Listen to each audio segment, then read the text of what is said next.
Тема Шайба Цонтройского. Я сам из типа Цонтрой, не Центрой, как часто говорят, Цонтрой. А Центрой, как бы кажется людям, что это слово центр какой-то, или же связывают его с ставшим известным селением Центрой, на самом деле, который у чеченцев, он зовется Хос-Юрт. И это разных два населенных пункта. Хос-Юрт, Центрой, Курчеловского района, и Цуэнтере, если правильно выговорить по-чеченски, Цуэнтере, это селение, по-моему, он административно относится к Нажиртовскому району, но на границе его территорию Тайпа разделяет на два, по-моему, административных района, на Веденский и Нажиртовский, так как Юкерч, Ярч, по-моему, Ярч, Тезкайл, Джаннивиден относится к Веденскому району. Это, опять же, территория, вот эта единая тайповая территория горная, из которого происходит сам тайп Цуантрой.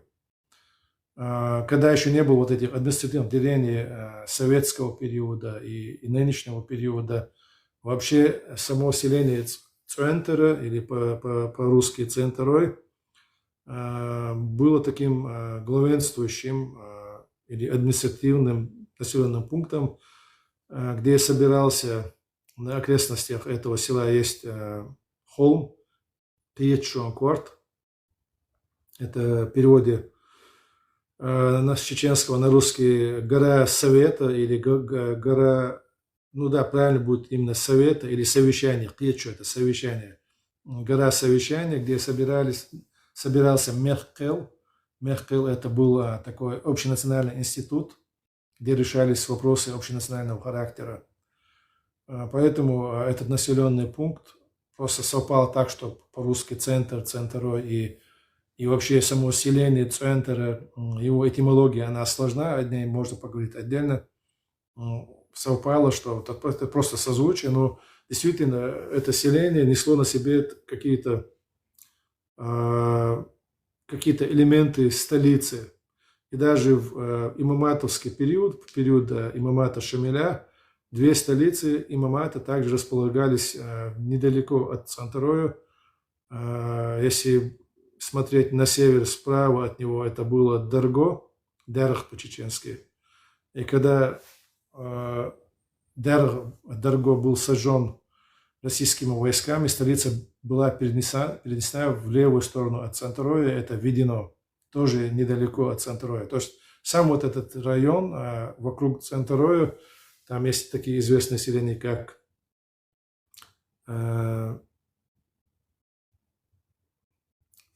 уже начал подзабывать, рядом с Эрсен. Эрсен тоже одно из старейших селений вот этого региона. Гюне одно из старейших населенных пунктов этого региона. Гердел, ну, это все населенные пункты, которые вокруг Центроя. И само Дарго, который мы обозначили. То есть вот этот район, он был таким в политическом плане, нес на себе как бы огромную как бы нагрузку, являлся таким центровым районом для формирования чеченской как бы политической нации в XIX веке. Конечно же, значимость вот этого района, этих населенных пунктов и Центрой, который находится ровно посередине всего этого, плюс само селение Центрой, оно находится на наиболее возвышенной горе вот в этом регионе. То есть это даже географически он имеет такое стратегическое расположение.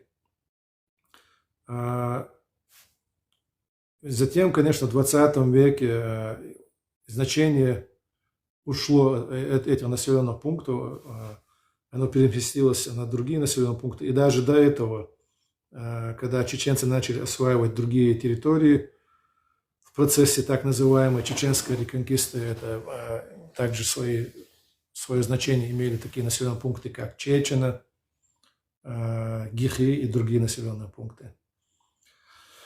Но это как бы возвращаясь к населенному пункту. Почему Хос-Юрт называется Цуантрой? Потому что первым основателем этого селения Хоса был по тайпу Цуантроевцем. То есть он был из нашего тайпа. Поэтому этот населенный пункт также в административных как бы списках он значится как центровой. Поэтому идет вот эта путаница между населенными пунктами. Чтобы отличить или разделить вот между ними, правомернее будет называть центр, то есть это основной центр, или же большой центр, или же как бы центровская метрополия, центр по-чеченски будет. И сегодня в нашем рассказе, который мы будем смотреть на эту статью, уже обозначенную Умара Мавсарова, она центр также обозначается как наноцентр. Что дальше? По этимологии, если интересно, по этимологии центра, сегодня стало распространенным, что вообще тейпы у нас, возможно, имели единого родоначальника, но в любом случае в процессе своего исторического развития они вбирали в себя также представители других родов.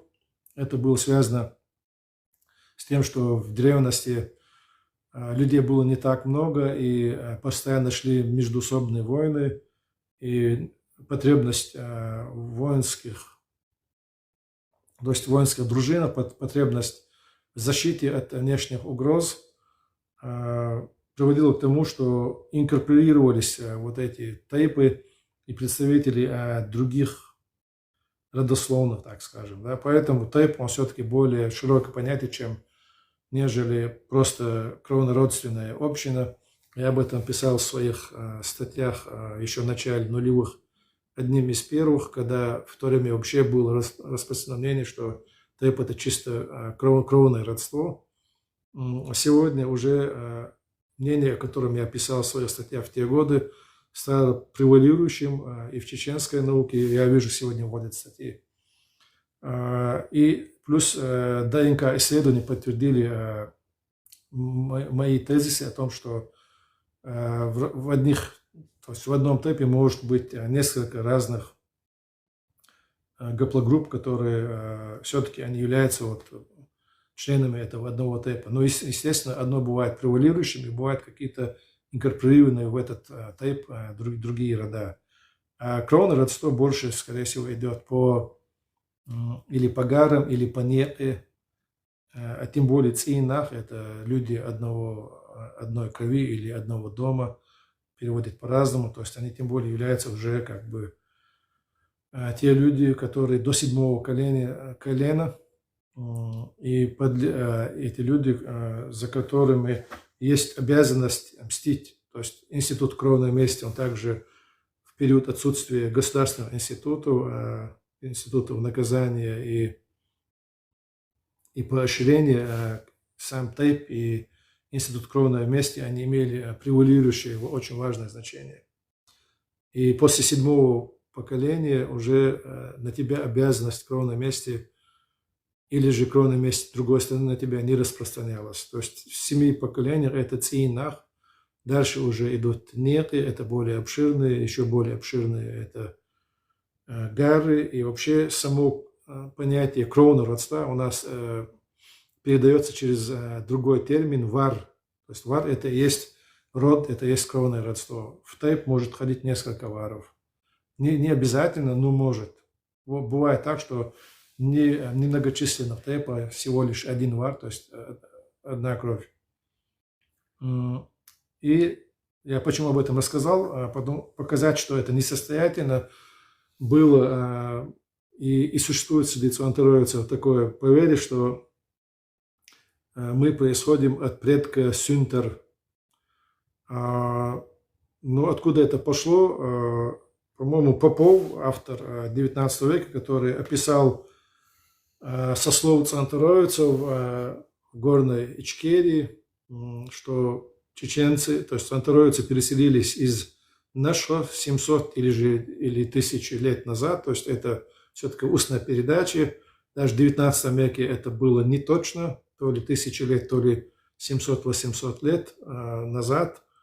По воспоминаниям старейшин, род цвантаровцев переселился из урочища Нашха одними из первых в район Нахчмах и основали центр на этой возвышенности, на самой превалирующей возвышенности, вот это первое село Цанторой, вокруг которого начала образовываться вот эта новая область, Нахчмах, это по-русски его называют Ичкерийской областью, которая сегодня, в принципе, вот это само название тоже легло в основу независимой республики Ичкерия. И вокруг расселялись уже новые волны переселенцев из нашей. Это Белхтой, Вордлой, Беной и все остальные. Вот такое предание. И вот этот автор, русский, который исследователь, он пишет, что своим первопредком цанторойцы называют... Нет, не у него написано. По-моему, там есть... Он приводит 4 арабских источника. Один этот цанторойский мулла, другой кади Ичкерийского округа. Как же его звали? Каймол, по-моему, да. Вот его тептер, это, то есть его книга, рукопись. И еще есть один акинский автор, тоже духовный деятель, да, мулла. В общем, 4 версии вот этого одного источника, в котором говорится, что первопредком является Сюнтер. Но я сам видел вот этот текст, и, на мой взгляд, я об этом говорил много раз, и некоторые со мной согласны, современные историки, исследователи, но до сих пор это мнение пока не стало преувеличивать, что там написано через арабскую букву «сод», и эта буква могла, поэтому, так как в арабской графике нет фонем, которые могли бы обозначить лабилизованный гласный, как «центр», там написано через «вов», то есть это «вов» передает звук, гласный звук «у», а «сод» передает как бы, такое эмфатическое «с». И получается «сюнтер», а не «центр». На мой взгляд, «сод» там обозначено именно потому, что это специфический чеченский звук «ц», и не было возможности, пока уже в последующем не придумали диакритические знаки над этой буквой, посредством его могли передавать вот этот звук «ц», иначе там была бы использована другая графема, это «син». Вот это мое предположение, и она у меня также, вот этот момент описан в моих статьях начала нулевых годов. Поэтому это миф, тем более, если бы Сюнтер мог быть какой-то герой в прошлом, мифический, но, на мой взгляд, он, если и носил имя, то он носил имя не Сюнтер, а именно Цвентер. То есть вот то, к чему я как бы хочу подвести своих слушателей, что имя его было не Сюнтер в любом случае. И это, скорее всего, такой полумифический первопредок. Жили в нашей селении Ист, есть жилая башня, которая называется Цуантруа Чунгала. По преданию цанторойцы вышли из нее, но до переселения в Нахчмах, до основания вот этого селения Цуантр, какой-то период цанторойцы проживали в Кайчу, урочище Кайчу. Это есть, наша делится на 2 части, горную, южную и северную, предгорную. И в этом предгорье есть урочище Кайчу. Там местность, склон северный, лесистый, и там держали скот, и не было одного, Кайчу само селение было, не столь крупное, это было как зимовье, а вокруг были хутора, в лесу, на лесных полянах были хутора, и там, занимались тем, что разводили скот и другие сельскохозяйственные культуры. У чеченцев всегда был земельный голод, и это была экспансия, расширение на север после того, как угроза севера немножко спала после падения Монгольской империи, после того, как и Тамерлан прошелся по Чечне, по всему Северному Кавказу, вот это тот период, да, когда начали расселяться. Уже из Кайчу цонторойцы сперва переместились в Чеберлой, в горный Чеберлой, это в районе, ну, это урочище Макажоя. Макажой тоже сегодня кажется, что это одно село. На самом деле Макажой это обширное как бы урочище, где было очень много разных хуторов, населенных пунктов. Ну и есть, естественно, центральный такой Макажой.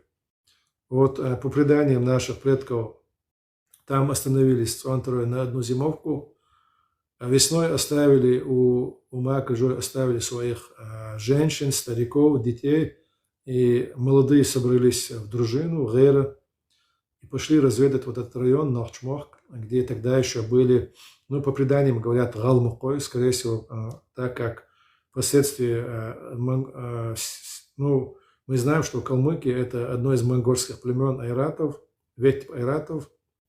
Речь, скорее всего, идет о монголах, а не калмыках. Калмыки пришли позже, в 17 веке. Но по преданиям, вот так как сегодня уже воспринимается через калмыков, сохранилось предание, что пошли разведать этот район, насколько сильны силы Галмукой, и смогут ли они основаться в этом месте, удержать его. Эта цонторойская дружина туда пошла, поднялась на эту гору, обосновала там как бы свой опорный пункт на этой горе Кетошкварт, и оттуда уже дальше проводила разведывательные как бы рейдовые операции. В последующем, когда они поняли, что их сил достаточно, чтобы удержать вот эту гору, обосновать там постоянное поселение. Я рассказал, да, о том, как цонторойцы появились, основали село, этимологию села. Но наиболее известным цонторойцем является Шайб Цонторойский. Шайб Цонторойский очень сложная личность, противоречивая личность, как и все неординарные, да, личности истории. Это один из именитых героев чеченского народа. Но нужно отметить, что именно благодаря Шайбу Цонторойскому, его товарищу Джавадхану Даргинскому оказалось возможным установление в Чечне централизованного государства, имамат, его называют имаматом Шамиля, так как он был единственным имамом этого имамата после того, как он утвердился на территории Чечни. То есть до него институт имамства имел свою как бы предыдущую историю на территории Дагестана, где это началось с имама Гази Мухаммада через Гамзат Бека, и третьим имамом как бы считается имам Шамиль. Но история имамата, которая развивалась в Чечне, единственным имамом был только имам Шамиль. Поэтому его у нас принято называть имаматом Шамиля. На самом деле форма имамата – это форма централизованного теократического государства, то есть основана на исламской теологии. При этом это государство не было монархическим, имам не являлся монархом. У него был институт диван, то есть это совещательный рекомендательный орган, в который входили все уважаемые люди вот этой страны. Государство было полиэтничным, ядром, естественно, являлась Чечня, со столицей объединено. Да. أحكام يالدتشنا خطر قوال دل حقيقين والله إيش خطر دل مجهودون чтоб он и перебывать пору. Было бы правильнее дослушать и потом задать вопросы, чтобы не сбивать слушателей с цепочкой, да, вот, последователей. Ну, спроси, если хочешь, я начал уже, спроси, мы все равно уже как бы. Саламу алейкум ва рахматуллах. وعليكم السلام. السؤال يطلع براتك كوكا. تاسي هون باخون الجاء إمام شمل عادل منارخيات الرق نو كنتو يو اشتاق دخلون إتا ستيلي منارخي يخير شلبوك بقدو يكتوتيولا يو بق أوس مشبر الخزق سوني. Да, это очень такой интересный для чеченцев спорный момент, о котором спорят. У него был как бы француз Орд-Оли, или указ по-русски, который обозначал своим наследником своего сына. То есть это можно рассматривать как попытку перевода вот этой государственной формы от совещательного к монархическое, если наследником. Ну, так сегодня его интерпретируют. На самом деле он не говорил, что он является монархом, а сын его будет наследником, который создает новые, создает как бы клан какой-то монархический. Но, тем не менее, нельзя отрицать, что, скорее всего, такие намерения были. Почему именно сын? Так как он перед этим пробовал в этом качестве других своих наибов и столкнулся с предательством. И когда когда ему пришлось преодолевать последствия целого ряда предательств своих приближенных наибов, он остановился на том, что нужно передать бразды правления своему сыну. Вот. А так сказать, что это монархии как таковой не было, но была ли это попытка утверждения монархии? Возможно, да, но история как бы не знает сослагательного наклонения. Это же хотеть мало еще нужно. Если бы Чечня устояла бы перед натиском Российской империи, которая после завершения Крымской войны переправила на Кавказ и его эпицентр Чечню просто невиданное количество, несоизмеримо невиданное количество войск до этого, да, то есть никогда до этого на Северном Кавказе не было такого скопления российских войск. И таким образом сокрушили это государство. Но если бы оно устояло, не факт, что чеченцы дали бы устояться монархии. Да, вторым имамом мог быть сын имама Шамиля, но это не равняется тому, что монархия уже устоялась. Потому что третьим имамом мог быть кто-то другой. Сопротивление чеченского народа в монархической форме правления однозначно проявилось бы в условиях мирных. Но в условиях военных любые внутренние дрязги, споры, они были не вели к тому, чтобы способствовали удачному сопротивлению российской агрессии. Поэтому тогда особо вопрос на обсуждение подняли. Конечно, недовольство в народе были, но из-за этого поднимать там какую-то шумиху, какой-то бунт не стали. Поэтому вопрос вот это тоже он спорный, о нем можно рассуждать долго. О чем я говорил, что Шуайб, возвращаемся к нашей теме, вот это брат, кто-то что-то хотел, если я уже как бы прервался уже на вопрос, на ответ. Если у тебя есть вопрос, спрашивай, что ты хотел спросить. Ассаламу алейкум, вадешну масна алейкум. Ва алейкум салам ва рахматуллах баракату. Да, алхамдулилlah. Что вадешну машай? Алхамдулилlah, дело на этом оцене. Жамбулат, вы еще несколько раз пересекались, но не об этом сейчас. Я хотел бы просто оповестить наших братьев, которые здесь находятся, и особенно тех, которые нас слушают. Если у кого-то возникают вопросы, не перебивайте, пожалуйста, записывайте, а потом будете задавать вопросы, когда тематика закончится. Спасибо большое. Да, это слушающим. Да, людям, которые слушают, им лучше как бы дослушать всю историю, и уже потом как бы задать вопросы, отвечать, это будет правильно. Я согласен с тобой, Дейр Расул. Вот возвращаясь к Шуайбу Цуантароевскому, то есть после падения Ахульга, это последний оплот имама Шамиля в Дагестане, Ахульга это родственники имама Шамиля по матери. История Ахульга это отдельно тоже большая история. Иншаллах мы об этом поговорим в каком-нибудь отдельном эфире. Это одно из героических, славных историй сопротивления горцев Кавказа, Дагестана. 3 месяца одно небольшое горное село сопротивлялось натиску российских войск. И именно в этом сражении имам Шамиль приобрел непоколебимый авторитет среди чеченцев. Чеченцы вообще относятся к воинской славе, всему, что связано с с качествами воина очень трепетно, то есть чеченцы очень уважают в мужчине воинские качества. И когда они узрели, что одно небольшое село, возглавляемое имамом Шамилем, смогло продержаться в противоборстве превосходящим российским силам в течение 3 месяцев, они были заблокированы, были большое количество попыток разблокировать их из-за этого окружения. И в этих попытках участвовали как дагестанские отряды, так и чеченские. И когда они туда подходили, эти отряды, они видели, и так расходили слухи, но чеченские воины, чеченские отряды сами воочию видели, как борется, как сражается это село, как отчаянно и мужчины, и женщины этого села, и дети, и старики. Все село стало как бы на оборону. В принципе, до сих пор это село не восстановилось. Оно было тогда уничтожено.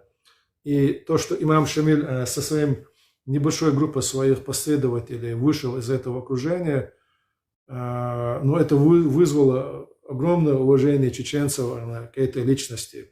Тем более чеченцы очень уважают также людей, носителей религиозного знания. А имам Шамиль в себя обирал обе эти качества. И как раз Чечня на этот период была перед дилеммой, потому что в предыдущий период, это период называется периодом Бейбулата Таймиева, Тайми Бейбулат Нохчимата. И этот период показал, что чеченцам мешает победить в противоборстве России. Враг усилился с появлением на Кавказе Ермолова. То есть Ермолов был именно соперником. Ермолов был именно Тайми Бейбулат, а не имам Шамиль и не Гази Мухаммад, как иногда кажется нашим некоторым любителям истории.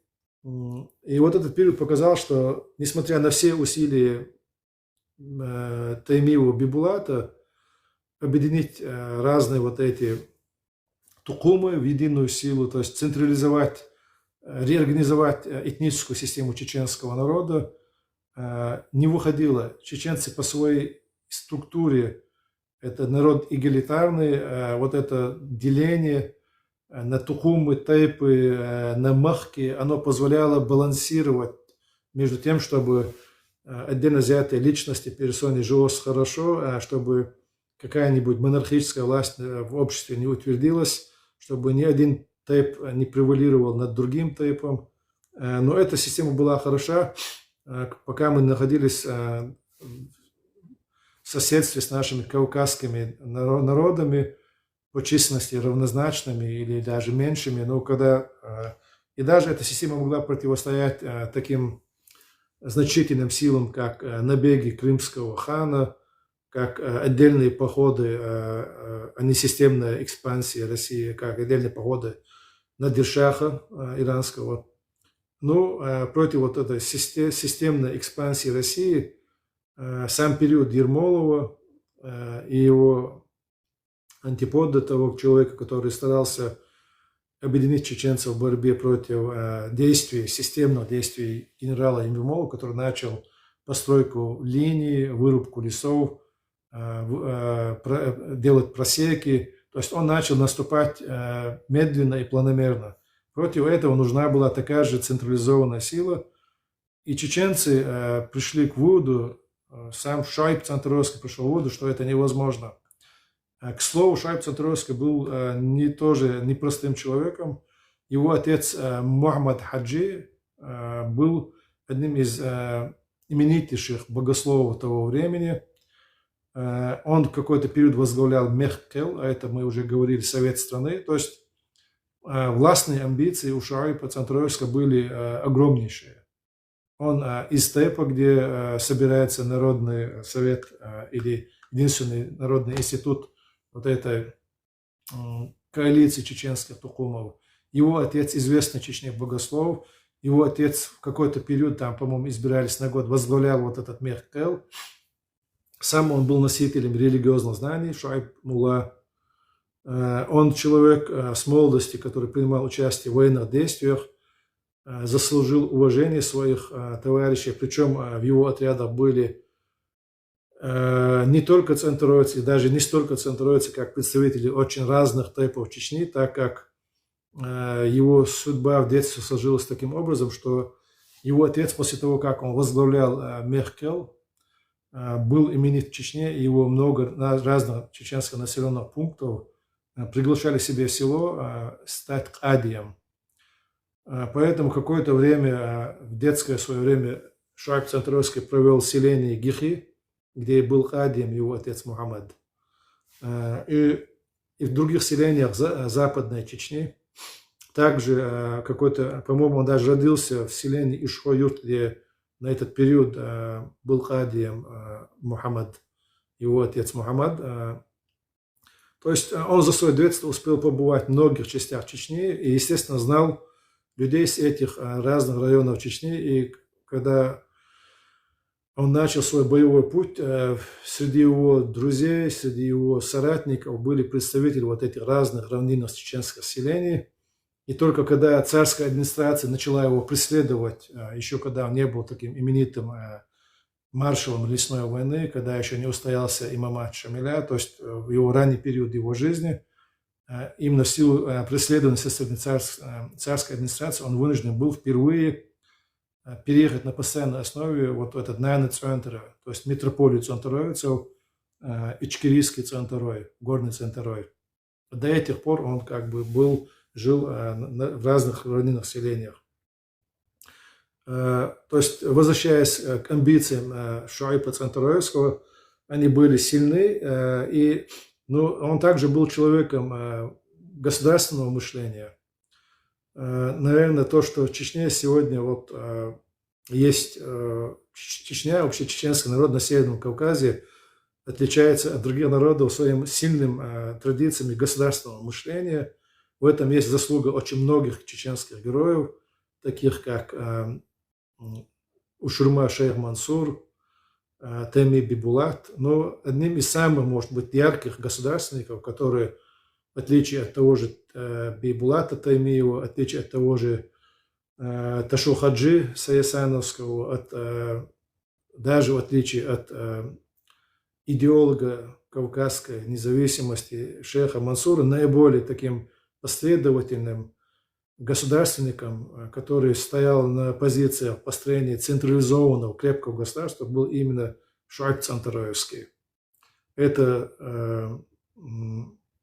соотносилось и с его характером. Он был очень жестким человеком, об этом мы тоже поговорим.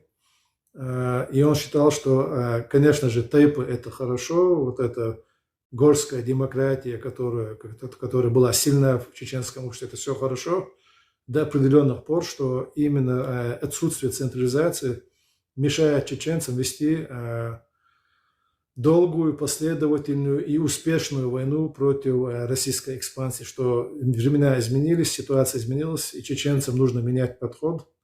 Вот осмыслив все это, Шуайб Центровский понимал, что институт, который выстраивался в чеченском народе тысячелетиями, это ТЭПов институт, что преодолеть его не удастся, и ему, несмотря на все свои амбиции, не удастся возглавить. То есть я уверен, он этого и хотел бы, но он понимал, что ему не удастся возглавить чеченский народ. Чеченские ТЭПы не допустят превалирования одного ТЭПа над другими, а именно так и считали бы, если бы он стал во главе чеченского сопротивления. Он видел недавнешнюю историю Бейбулата Таймиева, всю безуспешность его попыток. И в силу всего этого он пришел к выводу, что нужно обратиться к институту, известному как бы в мировой истории как призвание варягов, что нужно призвать человека со стороны, который не имеет опоры на своих родственников, который не имеет опоры на какой-то социальный слой людей, но при этом будет приемлем для всех. Этот человек однозначно должен был обладать непоколебимым авторитетом. Я, как уже отметил, что среди чеченцев это прежде всего обладание религиозными знаниями и обладание недюжими воинским талантом, да, что под все эти категории подходил именно имам Шамиль. И вот поэтому было принято решение, что его нужно утвердить Чечне в качестве имама. И он вместе со своим другом Джавадханом Билготоевским или Даргинским, так как он был из селения Дарго, но по тейпу он был Билготоевец. Дарго есть одно из билготоевских селений. Они вдвоем, так как вначале он был, скрывался после поражения Вахурга, он скрывался в селении Биной, по-моему, в семье или у родственников Султамурада Биноевского, будущего наиба имама Шамиля. И после этого они его переместили в Шатой, наиболее безопасное место от преследования царских шпионов, возможных каких-то, может быть, убийц, которые могли проникнуть в эти места. Шатойский район, он расположен высоко в горах, и в какое-то время имам Шамиль прожил там в качестве авторитетного муллы, к нему обращались с шариатскими тяжбами по решению вопросов тяжб по каким-то бытовым вопросам или же кровной мести. И в это время объезжали Чечню, и Шуайб и Джавадхан обращались к всем именитым бятчи. Бятчи – это военные вожди или же руководители вот этих гера, дружин. Они образовывались часто из представителей разных типов, из наиболее прославленных своим мужеством и ударством воинов, наездников, да, то есть был также институт наездничества, когда нужно было идти в глубокие рейды в тыл российской. Но за казачью линию делались такие рейдовые атаки. И это требовало наиболее высоких военных качеств, так как сражаться на линии фронта и идти в глубокий тыл и вернуться туда живым и удачливым в этом походе, это был верх военного искусства. Тогда эти люди были отдельные дружины, то есть была тайповая система, но были огромное количество гейр, дружин, у которых были свои известные предводители, и одним из таких были Иса и Муса Гиндаргинойские из селения Урус-Мартана. В принципе, когда также другие очень много известных, Сааду Гихинский и много-много других героев тех времен, когда они пришли к согласию, что все-таки нужен один лидер, нужно утвердить в Чечне централизованную власть, тогда и был проведен съезд в Урус-Мартане, где был утвержден имам Шамиль. Имам Шамиль долго отказывался на себя брать эту ответственность, потому что его предшественники, особенности Гази Мухаммад, они имели о чеченцах свое твердое мнение, что это народ очень воинственный, но не поддающийся системе, не поддающийся централизованному управлению, своенравный. И поэтому имам Шамиль долго отказывался от того, чтобы взять на себя обязательства имама. И когда его стали настаивать на этом, он выдвинул свои условия, кажется, 10 условий, при соблюдении, при клятвенном заверении о том, что их будут соблюдать, он возьмет на себя обязательство быть имамом в Чечне. Я это все рассказал. Почему? Потому что важно было отметить вот эти амбиции Шуайба Цантроевского, также то, что он был основной причиной утверждения имама Шамиля в Чечне. И это важно также отметить для того, чтобы обозначить, что вот сегодняшняя чеченская превалирующее, так скажем, качество над соседними северокавказскими народами, это государственное мышление, прежде всего, исходит от усилий Шуайба Цантроевского, который тогда имел политическое провидение, что нужна именно такая реформа, и волей его усилий и усилий его друзей стало возможным, что впервые в Чечне утвердилось централизованное государство. С тех пор история Чечни, она пошла по нарастающей в этом направлении. И сегодня мы видим, что верх этого развития исторического это было создание Чеченской республики Ичкерия. Иншаллах, мы добьемся в ближайшем будущем деоккупации этой временно оккупированной страны. Возвращаясь опять-таки к Шуайбу Цантроевскому, теперь я уже хочу конкретно вернуться к этой статье. Я быстро ее зачитаю. Не всю, она долгая. Начало этой статьи очень интересно, потому что оно связано как Шайб Цантроевский способствовал, помимо того, что он стал как бы идеологом централизованного чеченского государства, его деятельность также стала предтечей, причиной того, что сегодня наш ТЭП, Цантроевский ТЭП, представлен практически во всех равнинных чеченских селениях. Это период начала Кавказской войны. Именно с его деятельностью, с его военной деятельностью, с необходимостью перемещения военных отрядов, кровной мести преследования царских властей, разные представители нашего ТЭП оказались во всех уголках Чечни, как в центральной, восточной, западной и северной, а также в районах Дагестана сегодня, в Хасавюртовском районе живут центровцы. То есть вот этот ТЭП расселился, стал одним из самых крупных, вторым по опросам, да, потому что точно численность никто не считал, но считается, что Цантроевский ТЭП, он второй по численности после Биноевского. И история расселения Биноевского ТЭПа, кстати, тоже связана с тем, именно с Кавказской войной, что даже после завоевания Чечни, но не покорения, чеченцы не покорились. Очень часто восставало селение Биной, и это население Биной, это не одно село, там 9 хуторов, но одно есть центральное поселение Биной, Нанбин. Их переселяли на равнину, чтобы держать под контролем царские военные укрепления. Само селение Биной сжигалось, но самые отчаянные обратно возвращались в Биной.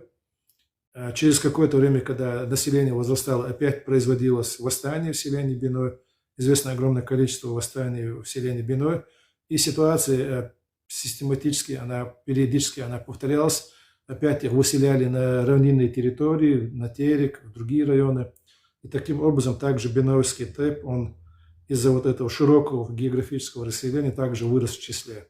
То есть получалось, что кто больше сопротивлялся и по кому больше всего наносили такие удары судьбы, да, то есть они в итоге оказались наиболее многочисленными. Так, итак, переходя, кстати, Руслана. Так, Руслана Маусарова. По материалам из архива наследников Шайба Цантроевского. Извиняюсь. Бисмиллахир-рахманир-рахим. Военное руководство царской России не могло простить Шайбе Муле его блестящую операцию по разгрому Моздока и освобождению пленных и заложников весной 1941 года, имеется в виду 1841 года. Не имея никаких положительных результатов в военном противостоянии, оно пошло по давно им проторенному пути. В августе 1941 года в город Кизляр были доставлены захваченные мирные жители горного аула Центровой. Центровцы были захвачены в заложники, когда они возвращались к себе домой после свадьбы родственников жены Шайба Мулы из аула Пошкельды. Это Гудермесский район современный. Мужчин доставили в военное укрепление Гирзель, а женщин от малолетних девочек до старушек увезли в город Кизляр. На совете, я сейчас делаю некоторые комментарии, буду, кстати, делать. Вот в Гирзеле содержались мужчины, а женщин увели от малолетних девочек до старушек Кизляр. Вот это и есть самое сильное оскорбление для чеченцев. Сейчас мы будем читать, как они готовили нападение на Кизляр. Это после нападения на Моздок. Что именно важно было им освободить своих женщин. Шайб Мула, на совете УТЭПа Центровой было принято решение освободить женщин и детей, чего бы это ни стоило. Проведение операции было возложено на Шайб Мулу, то есть оно было возложено на него не имаматом Шамиля, хотя в то время уже существует этот имамат в 1941 году, а именно советом Центровского ТЭПа. Это как бы нужно было смыть позор с ТЭПа Центровой, чьих женщин и детей увели вот в крепость Кизляр. Мудир имама Шайб, вот про его мудирство, про его военные, если у нас будет время, мы еще поговорим, это тоже как бы сторона его истории, которую нужно обязательно сегодня раскрыть, каким он был военачальником. Но даже вот в этой истории, которую сейчас мы читаем, в этой статье это будет видно. Шайб обратился к Шамилю в его ставке Дарго с просьбой дать ему на операцию по освобождению женщин и детей 2 пушки, имевшиеся на вооружении Мамата. Пушки нужны были, так как Кизляр было военное укрепление, там были фортификации, которые нужно было преодолеть или разрушить при помощи этих пушек. Имам не дал ему пушки. Более того, он отговаривал его от этой операции, так как эта операция могла понести большие потери. Было принято решение без артиллерии брать военное укрепление не штурмом, а внезапностью. Основная нагрузка ложилась на мужчин-центроевцев, которые тогда еще жили в аулах рядом с Кизляр. Когда царская казачья линия устраивалась по Тереку, нужно понимать, что за Тереком были это территория безводная, там были отгонные пастбища чеченцев до Екатериновские времена, пока еще это не выросло в единую казачью линию, там были отдельные казачьи станицы, основанные в XVI веке. Но территория не была как бы настежь закрытая, как впоследствии вот этой казачьей линии, и особенно в районе Моздока и дальше, и в районе Кизляра было очень много чеченских хуторов. Так, где мы тут читали? Да, то есть основная тяжесть ложилась на центровцев, которые жили в ауле рядом с Кизляр, и их подготовку и сбор в ауле Ойсар на выдвижение в Кизляр принял на себя Виту Муда, такие Тужу и Лорсанг и Норсак, но это русские интерпретации тех имен старых, я так их ставлю, который незадолго до этого переселился из Эжи-Öля Ойсар. Эжи-Öля – это сегодня как бы один из районов горного селения Центроя, то есть вот это Найн-Центр, метрополии, там Альбиг-Öl, Эжи-Öl, он разделяется на кварталы, которые названы в честь братьев Тини, то есть сыновей и братьев друг другу, сыновей Тини Виса. Тини Виса тоже, наверное, поговорим отдельно, это тоже историческая личность, которая прославилась в период противостояния монгольскому нашествию.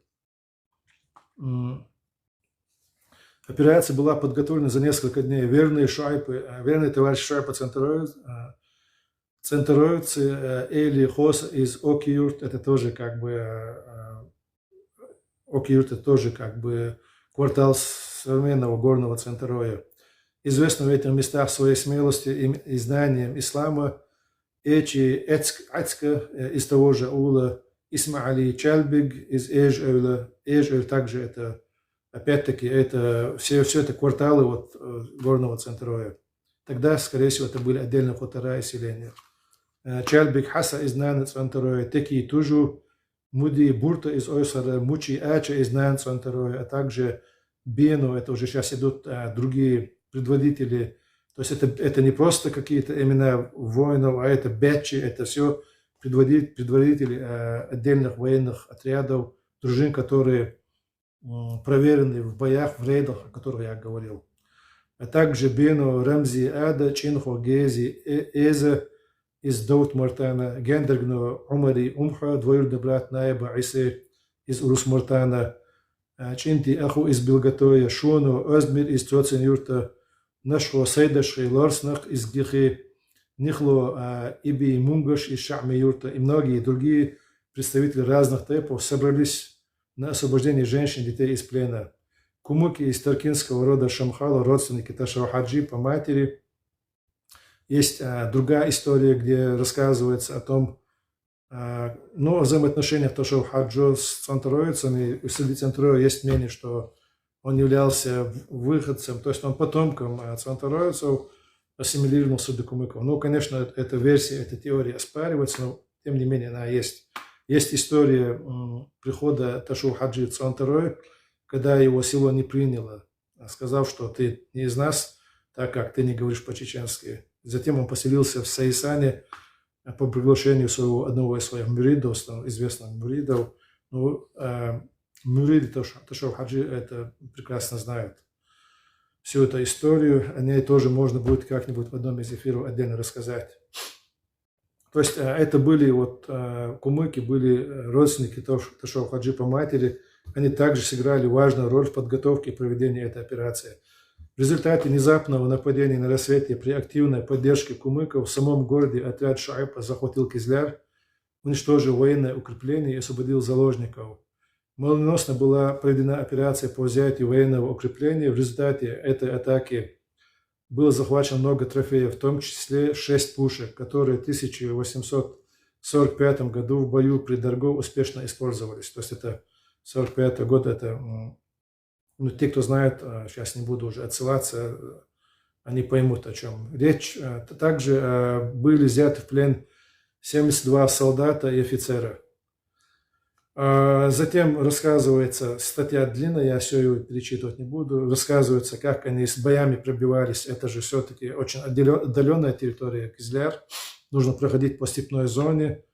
В открытой местности чеченцы не имели возможности противостоять превосходящим силам врага, поэтому всегда были вот эти рейдовые атаки небольших отрядов. А тут они пошли в большом количестве, и они еще вывозят освобожденных заложников и пленных солдат и офицеров. У них еще тяжелые обозы, это пушки, снаряжение к нему, и поэтому пришлось принять бой. И в статье рассказывается, какие из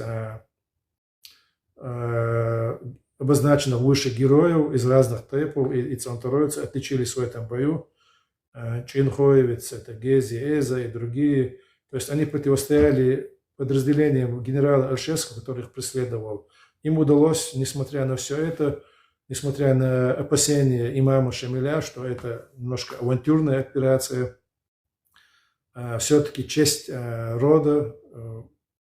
Нам сегодня полезно об этом читать, насколько у людей тогда были вот возвышены эти чувства чести, достоинства и взаимовыручка, да, вот, родственников и друзей.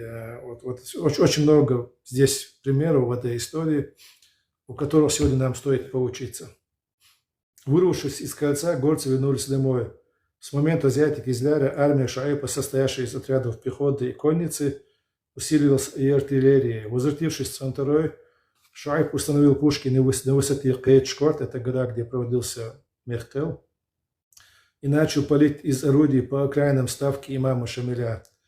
В Дарго поднялась паника. Об этом доложили имаму, дескать, русские прорвались на высоту близ Цантароя. Зная нрав Шуайба, имам моментально сообразил, в чем дело, и успокоил своих соратников. Он сказал: не волнуйтесь, все в порядке, это Шуайб говорит мне, что ему больше мои пушки не нужны. Впоследствии Шуайб все 6 пушек отдал на вооружение имамата. То есть вот такая история. Эту историю я слышал, это сейчас я читаю статью, но эта история среди цантуроевцев, она ходит давно. Те, кто слушал старших, слушал рассказы своих дедов, скорее всего, многие эту историю слышали. Я в том числе один из тех, кто в детстве от своего деда слушал эту историю, как Шуайб дал знать имаму Шамилю, что ему его пушки больше не нужны. Дальше вот эта статья переходит как бы здесь другая сюжетная линия, которая мне кажется тоже интересна. Я уже вначале обозначил, как центуроевцы расселились по территории Чечни. Я тоже ее коротко прочитаю. Дальше мы уже перейдем к развитию темы самой личности Шуайба. Судьба центуроевцев, участников Кизлярской операции, сложилась по-разному. Активные участники освобождения женщин и детей были всем известны, и они не могли возвращаться в места, где были русские военные укрепления. Виту Муда, Теки Тужу, Лорснак и Норсак вынуждены были покинуть свой аул. Эли Хоса, так как эти населенные пункты, которые были рядом с Кизляром, рядом с Гирзель, которая также было тогда военным укреплением русских.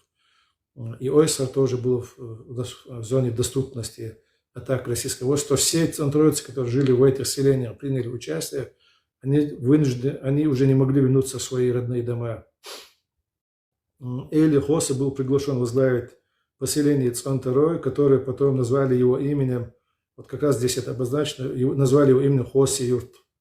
Это заселением Ойсар, вот он располагается, и так оно было обосновано. Оно располагалось недалеко от аула Оки и заложено центуроевцам на месте своих родовых земель, где всегда держали скот и лошадей, а также имели сады и огороды. Туда же перебрался отец Бурти Муда с семьей. В 1841 году Теки Туджу с семьей перебрался за реку Аргун, аул Алхан-Юрт. А спустя 8 лет, в 1849 году, они первыми из центроидцев перебрались в Урус-Мартан по приглашению гендергенойцев. То есть сейчас идет история расселения центроидцев, которая сегодня есть и в Алхан-Юрте, есть и в Урус-Мартане. Вот мы видим именно в именах и в датах, как это расселение шло. Центроидцы были приняты сыном Наиба из Гендергенойска, Биботом и его дядей Умхай. Урус-Мартан был создан на базе 3 аулов Марта, где жили гендергенойцы, Жарга, где были сосредоточены бенойцы, и Пешхой Рошни, обитель пешхойцев. И было это в начале 19 века. Наиболее значимую роль в этих местах до создания Урус-Мартана Марта Уотерштан Юрчу были на Раскш и там на Абиачу да Эштин Мавиду, на Сула укрепление на царь Юшайн, перейду на русский, для того, чтобы легче было контролировать вокруг, после окончания Большой Российско-Кавказской войны, они укрепляли населенные пункты вокруг своих бывших укреплений, устроенных на пепелищах чеченских аулов, и собирали окрестные хутора в одни крупные населенные пункты. Так создались крупные населенные пункты Курчалой, Шали, Урус-Мартан и другие. Хотя и раньше там были чеченское селение, но это процесс, который происходил после завершения вот этой войны. По нашим данным, представители ТТП проживали недалеко от Нашха, урочищ Чармах у аула Хейлах. Это имеется в виду гендергенойцы, так как они основные, то есть вокруг их поселений вот создавалось это село. Они не переселялись за реку Аргун, но занимали плоскостные земли при Терече за рекой Терек. В 1722 году гендергенойцы под натиском русских вынуждены были отступить к Сунжи, где заложили аул Чача. Но сейчас я это пропущу. Вот очень долго рассказывается, как потом центроидцы переселились в Валерик, Очхой, Мартан и другие населенные пункты. Эту статью вы можете прочесть, она есть, вы можете ее в соцсетях найти. Но надо ее читать, конечно, знанием некоторых историй. Я рассказал ту часть, которая вам была бы неизвестна без вот этих предварительных рассказов, которые я сделал по тейпу Центр по основанию селения, а все остальное, как расселялись, вот эта основная часть, которую сейчас я начал читать, не дочитал, вы сможете ее самостоятельно прочесть. Теперь, возвращаясь к Шуайбу Центроевскому, это единственный мудир, по крайней мере, Чечни во время имамата Шамиля. Все другие являлись наибами, а мудир это более превалирующее, да, более по иерархии более высокая степень, нежели наиб. Можно его, если наибов считать генералами, можно соотнести мудира к маршалам, наверное. Почему такая особенный титул был дан Шуайбу? Я говорил, что он был причиной установления имамата в Чечне, и также он занимал центральную часть, да, то есть он возглавлял именно наибство Ичкерия, там, где расположена столица имама Шамиля, и он также был во главе тех отрядов, которые возвращали в имамат территории, которые отпали от имама Шамиля во время поражения в селении Ахульга. Отряды Цантроевского Шаипа, Джавадхана Даргинского и других их друзей, они возвращали для имамата, возвращали территорию в Дагестане. То есть заслуг было много для того, чтобы именно ему вот такая почесть была оказана. Впоследствии эти почести имам Шуайб Центровский доказал, что эти почести были даны по заслугам, когда он возглавлял сражение против генерала Граббекаса, да, который был разбит на хребте Кюжел-Андук. В это время основные силы имама Шамиля находились в походе на Дагестан, где был обманный маневр, когда его вытянули в Дагестан, показав, что основной удар готовится в дагестанском направлении, и отряд был направлен на взятие аула Дарго, столицы имамата. Вот в этом сражении Шуайб прославился как герой этого сражения. Российские войска были разбиты, поражение было страшное, и его можно, наверное, сравнить по масштабам с штурмом Грозного 1995 года. И рассказывается в народных преданиях, что жители Ичкерии, вот этого района, те, кто не имели хорошего, даже хорошей кремневки, имели ружья российского производства, те, кто не имели лошади, имели лошадей. Ну, то есть много было трофеев и боеприпасов добыто в этом сражении. Было убито, по-моему, 2 генерала, где-то более 180, или сейчас не помню цифры, выше офицерских чинов, и 1500 убитых рядовых солдат, огромное количество раненых. То есть разгром российской армии был полнейший. И долго после этого не могли оправиться. То есть Шуайб Цанторовский себя доказал, что он является мудиром по достоинству, а не по милости имама, не по каким-то, не по блату, как сегодня принято говорить, да, что человек действительно был достойный. Насчет его нрава, о котором я хотел также рассказать, он понимал, что только жесткий нрав может установить централизованную жесткую власть. Она была необходима, это был приоритет, определенный им еще задолго до этого.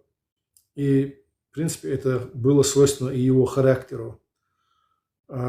Будучи человеком, ученым в религиозных знаниях, все-таки он не судил, то есть он не являлся кадием, он больше себя видел военным, но при этом религиозные знания ему помогали в государственном мышлении.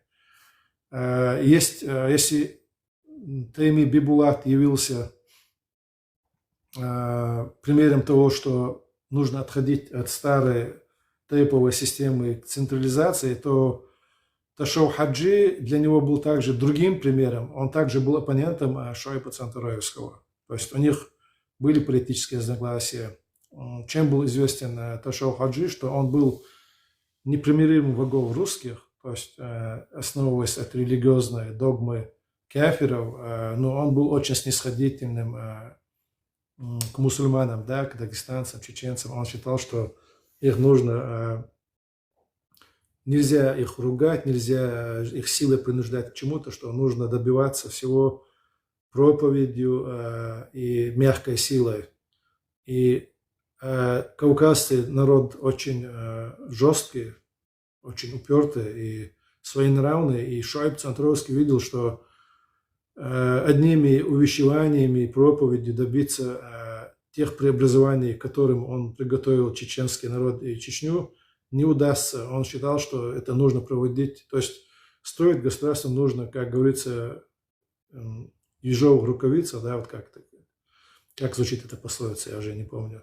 То есть он считал, что политику реформ нужно проводить жестко. И он начинал пример с себя и со своих родственников. Как-то возвращаясь из нападений эзотерик, возможно, это тоже народное сказание, об этом я не видел письменного источника, но у Цантороевцева это сказание есть. Возвращаясь из нападений эзотерик, возможно, это было нападение на Моздок, которое мы сейчас читали в статье, возможно, это было нападение на Кизляр по освобождению женщин и детей, неизвестно. Но по преданию, когда возвращались из похода за эзотерик, он приказал своему двоюродному брату Шичи Ялыцу со своим отрядом остаться в прикрытии. Это был конный отряд, останься в прикрытии, потому что их преследовала вражеская армия, вражеская конница, скорее всего, казачьи сотни. Пока весь отряд Шуайба не переправится через Терек, и не поднимется на Терский хребет, приказ был таков, что он должен увидеть, как последний всадник поднялся на Терский хребет, и только тогда он должен был вступить в воды Терека.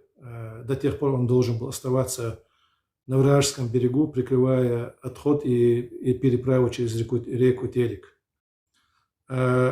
Его двоюродный брат увидел, что погоня еще не подходит, то есть преследующая их вражеская армия еще далека.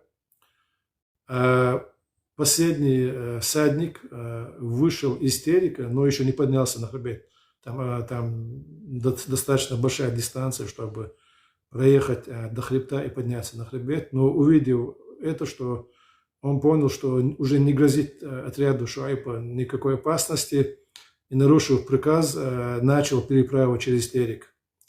Он переправился и, не двигаясь дальше, Шуайб на хребте ждал возвращения этого отряда во главе со своим двоюродным братом. И прилюдно построив весь этот отряд, он спросил его, переспросил: я тебе давал какой приказ? Тот повторил: вот такой был приказ. Ждать, пока последний всадник поднимется на хребет. Он сказал: а ты что сделал? Он сказал: я спустил, я начал переправу через Терек, когда последний всадник выбрался из реки Терек. Ну и хотел оправдаться, сказав, что это было его решение, так как противник еще был далек, но он показал, что приказ военный нужно выполнять беспрекословно, и зарубил своего брата как нарушителя военного приказа. Родственники ему простили эту смерть, так как он был генералом армии имамата, он был мудиром, он был наибом целой области имамата. Это было военное время, и отнестись к этому убийству чеченцы еще могли понимающие центроевцы. Но затем, через какое-то время, случился другой инцидент, когда имамат завяз в долгой войне, и стал вопрос демографии. Был издан имамский приказ, что девушкам нужно выходить замуж вовремя, не засчитываться в девицах, потому что стоял вопрос демографии. И Шуайб, как верный последователь централизованной государственной политики, сказал, что нужно начинать вот этот процесс реализовать, то есть это нужно реализовывать, не так, чтобы просто часто как бывает, что какие-то государственные или президентские указы не выходят за пределы его кабинета. Все зависит от того, какие есть государственные мужи, которые реализовывают вот эти указы на местах. И опять свойственно себе энергичностью Шуайб взялся за реализацию этого Омры, имама Шамиля. У него была тоже родственница, то ли троюродная сестра, то ли сейчас мне сложно сказать, двоюродная, троюродная сестра, скорее всего, троюродная сестра, дальняя родственница Шуайба. Это была девушка-красавица, как про нее рассказывают, и она считала нохчкурю олтно, но она никому не отвечала взаимностью, хотя у нее было достаточно ухажеров, не хотела выходить замуж. И по тем временам, когда девушка выходит замуж, и мужчины считались зрелыми после 15 лет, и девушки считались зрелыми для замужества после 15 лет, а ей было то ли за 20 лет, то есть считала, что она засиделась в девках. И он ее отцу сказал, что нужно ее выдавать замуж. Через мать отец передал, и девушка ответила, что в этом селении нет парня, за которого она готова была бы выйти. Тогда ей передали, что есть очень много достойных мужчин в окрестных селах, и мы тебе подыщем партию. В общем, она отказала и в этом. И тогда была такая ложная угроза, чтобы испугать ее, что если она не согласится, то он Шуайб отдаст ее замуж за одного из своих соратников, старого дагестанца, воиного, искалеченного шрамами, некрасивого. Но как говорят наши однотеповцы, это была угроза, чтобы как-то она поторопилась, потому что было много других парней, красивых, хороших, мужественных, чтобы как-то побудить ее задуматься о замужестве. И после этой угрозы даже она не вышла, она сказала, я лучше умру, чем как бы выйду замуж. В итоге у Шуайба Цантроевского не осталось выбора, он был поставлен в очень тяжелое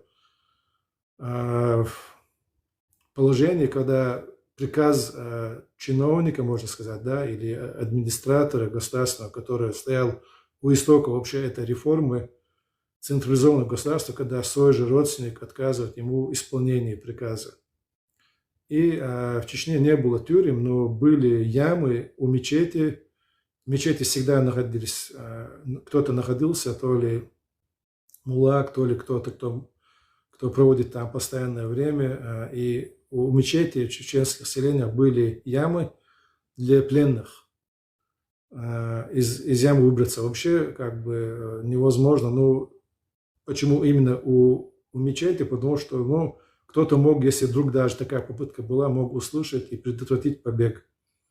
И у мечети Цонтурой тоже была подобная яма, и в нее была посажена эта девушка, чтобы, по крайней мере, на несколько дней, чтобы показать, что для нее вот это не прошло даром, нарушение государственного закона.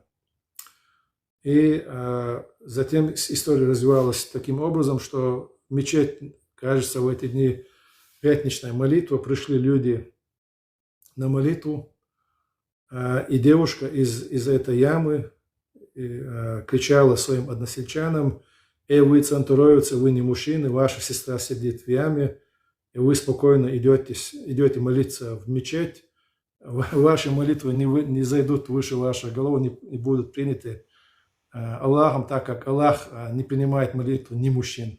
Ну, что-то подобное вот в таких словах, кто как рассказывает по-разному. Ночью матач и Божий чего я хебях ночью цанты эхда эхнацу. А так никто особой претензий к Шуайбу не имел. Все понимали, что он выполняет свои обязательства. Но после вот этих увещеваний вот этой девушки уже сформировался круг заговорщиков. Это все были родственники самого Шуайба, так как и девушка была и родственницей. И они в лучших традициях убийства Юлия Цезаря, 7 человек, представители семьи Гаров или семьи Нерты, собрались, договорились, что каждый из них ударит кинжалом, чтобы кровь не легла на один из этих ветвей Цантуровского тейпа. Ну, дальше тоже история интересная. Шуайб был недюжий, здоровый человек. Он утром, после утреннего намовения, не опоясанный оружием, шел через свой огород к своему дому, и подошли к плетеной изгороди, подозвали к себе эти люди Шуайба, начали с ним говорить, начал говорить отец дочери, кажется, по одной версии, по другой версии дяди этой девушки. И в итоге то ли отец, то ли дядя сказал, что Ашбях мобился владельцник дамцало. То есть ему все равно сложно было убить родственника. Он сказал: извините, но я не могу реализовать или притворить в жизнь то, о чем мы договаривались. И тогда его то ли своего брата дядя оттолкнул, то ли кто-то другой из другого Гара или нет, и сказал: Харсон, хочешь дать, что я знал, что ты не решишься на это. И кто-то из них вот первый ударил Шуайба Цантуровского кинжалом, но он не пришелся, это удар не был смертельным, тем более на нем был сверху накинут, это был зимний период, на нем накинут был тулуп, он также как-то немножко парировал удар, и Шуайб Цантуровский начал отбиваться медным кумганом, который у него был в руках после омовения, оружия у него не было.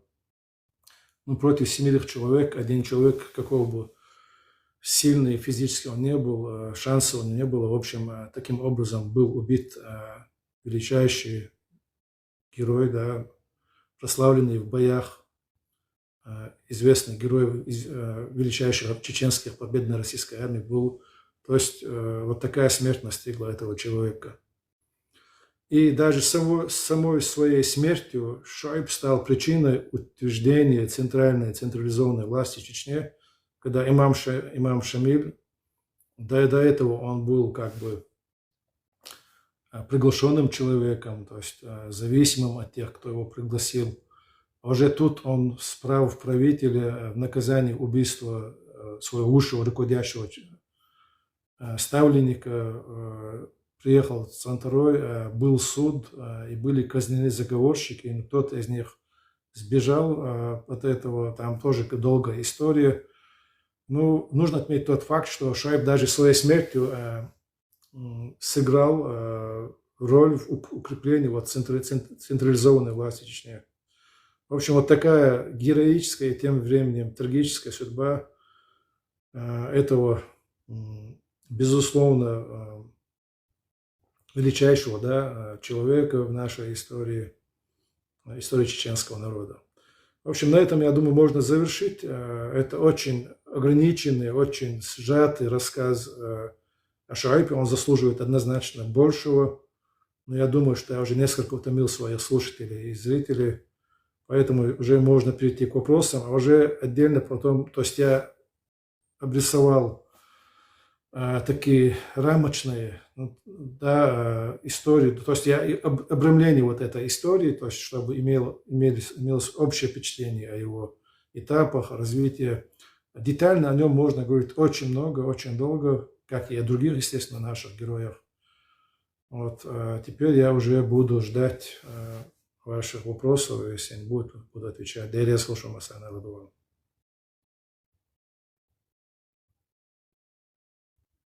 Veže šejhatar čaqtadol čuna ču zaprosiye veže šejhatar čaqdol ču šejhatar yaz dorqa şoq buğa. خاطر دي سر سميرنو يل تشيمو بالور برقة شوي молодец. Ди борше гу, можно я добавлю борш. Ну и выстрел, что я знаю, ушурм солнца, ушурм моба без всех, кто хотят там или дополнить, или задать вопросы. А что раду, что ушурм Кавказ? Приглашение. Это шимо будет хавишерис. Смирнов Бош. Что на русском. Смирнов в 1963 году в книге «Миридизм на Кавказе» пишет: так, например, до сих пор остается неизученная война на рассеивание, блестяще осуществляемая одним из самых талантливых полководцев имамата Шуайб Моллой Центройским. С удивительной полнотой он превосходил то, к чему через столетия пришла современная теория малой войны. Да, вот теория, как раз военные заслуги, теория малой войны, это очень хороший вопрос. Спасибо, что я тоже зачитал. Спасибо тому, кто привел эту цитату. Говоря о тактике, то есть я же говорил, что мы только как бы обозначили вот контуры истории Шуайба, детально можно рассказать очень много, но Шуайб Цанторойский, его называют еще генералом или мастером лесной войны, так как сражение на Койжалдук, на Чуматак Йождук, усиление Шуэн, это было именно мастерство вот малого отряда. Когда Шуайб Цанторойский принял бой против, я сейчас не помню численность российского корпуса, но он превышал дивизию, он больше 10, кажется, 12 тысяч человек. И вот этому корпусу он начал оказывать сопротивление с силами нескольких сотен. И даже в пик вот этого сражения, когда подошли подмога от соседних селений, его отряд не превышал 6 сотен. То есть даже до 1000 человек не доходило, и был разбит вот этот экспедиционный корпус, который был отправлен на взятие столицы Дарго, который насчитывал где-то 12-13 тысяч человек.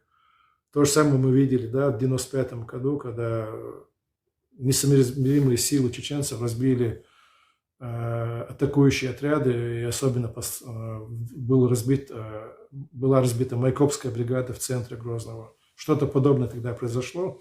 Но тогда, почему это удалось такими малыми силами, то есть Шуайб использовал именно рельеф, он использовал лес, это были это было огромное количество малых атак из засад, которые отсекали арьергард и останавливали продвижение основных сил, когда они должны были останавливаться, выстраиваться в боевые порядки, атаковать чеченцев, они отходили и нападали с авангарда, или когда они видели, что сама колонна измотана вот этими мелкими атаками, то с тыла, да, с арьергарда, то с фронта, с авангарда, они уже врывались в центр самой колонны. Были такие эпизоды тоже во время этого сражения. И как описывают сами российские участники событий, очевидцы этих событий, был случай, когда один отряд, они описывают, там были гвардейские подразделения, в которые подбирались люди большого роста, рослые, по 2 метра. Тем более для славянского генотипа это свойственно, высокий рост. Чеченцы по своему генотипу не такие рослые. И он описывает, с какой удалью чеченцы, смотря на этих людей небольшого и среднего возраста с тонкими талиями, он описывает, было удивительно видеть, как они рубились, что они могли здоровых вот этих гвардейцев разрубать до пояса своими шашками. И он говорит, описывает один момент, что солдаты уже были доведены до такого отчаяния, что побросали оружие, присели на колени и просто ожидали свою смерть. То есть до такого отчаяния были доведены солдаты в этом корпусе атаками отряда Шуайба Центроевского.